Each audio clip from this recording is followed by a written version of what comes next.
Assalamualaikum warahmatullahi wabarakatuh. Waalaikumsalam warahmatullahi wabarakatuh. Jumpa lagi dengan Saudagar Bogor dan Umi Yuli MCI 7. tonton kami. Keseruan kami, kegiatan kami setiap hari dalam setiap kesempatan pasti menarik. Semoga bermanfaat. Amin.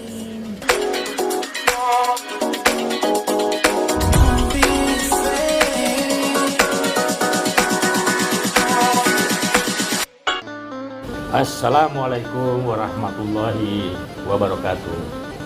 Jumpa lagi dengan Saudagar Bogor. Biar tekor asal bersorot. Para pemirsa YouTuber yang saya hormati, alhamdulillahirobbilalamin. Wassalatu wassalamu ala asyrofil anbiya wal mursalin wa ala alihi washabihi ajmain. Amma ba'du. Ada baiknya sebelum kita berbincang-bincang, mari kita berdoa terlebih dahulu. Semoga kita semua dalam keadaan sehat dan selalu dalam bimbingan Allah Subhanahu wa Ta'ala. Amin ya rabbal alamin. Para YouTuber, pemirsa yang saya hormati, kali ini saya akan berbincang-bincang tentang masalah ibadah yang kita lakukan. Apa saja namanya ibadah? Tuhan telah berfirman bahwa tidak kujadikan jin dan manusia kecuali untuk beribadah kepadaku. Jadi apapun yang kita lakukan itu adalah ibadah. Mencari uang untuk keluarga ibadah. Sholat ke masjid itu pasti ibadah. Semua yang kita lakukan itu dengan niat ibadah.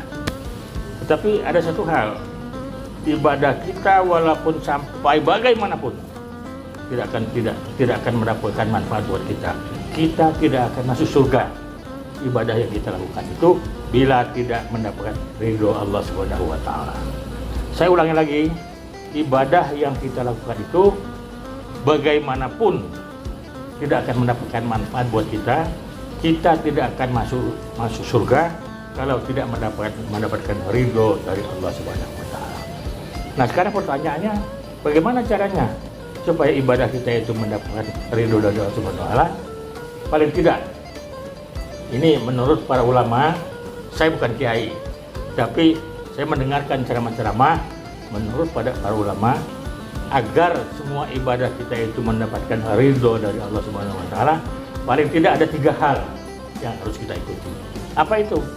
Pertama, semua ibadah yang kita lakukan itu harus dilakukan dengan ikhlas lillahi ta'ala. Apapun yang kita lakukan, semua itu karena lillahi ta'ala, bukan karena sesuatu hal. Orang ibadah ke masjid dengan niat supaya dipandang orang, wah ini orang alim.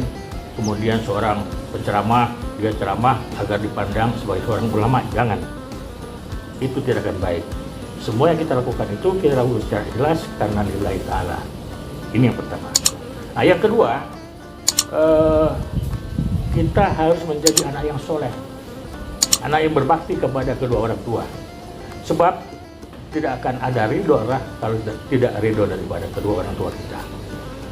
Apakah dia masih hidup ataukah dia sudah meninggal, kita harus berbuat baik, kita harus menjadi anak yang soleh terhadap kedua orang tua kita. Bagaimana menjadi anak yang baik?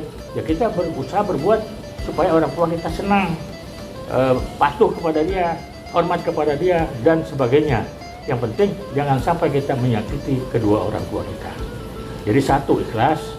Kedua, menjadi anak soleh. Nah, ketiga ini apa? Ketiga ini kita harus ingat kepada Allah Subhanahu wa Ta'ala. Kita harus setiap saat, bila mungkin dalam setiap tarikan napas kita selalu zikir, ingat kepada Allah Subhanahu wa Ta'ala. Insya Allah, kalau 3 hal ini kita lakukan, ibadah yang kita lakukan itu akan mendapatkan ridho dari Allah Subhanahu wa Ta'ala. Demikian apa yang dapat saya sampaikan, mudah-mudahan ada manfaatnya. Saya tutup dengan sebuah pantun lagi. Buah duku, buah durian, lebih enak buah rambutan.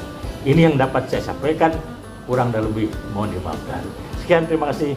Assalamualaikum warahmatullahi wabarakatuh. Terima kasih sudah menonton kami. Jangan lupa subscribe, like, comment, and share ke sebanyak-banyak teman kamu. Jangan lupa nyalakan loncengnya. Assalamualaikum warahmatullahi wabarakatuh.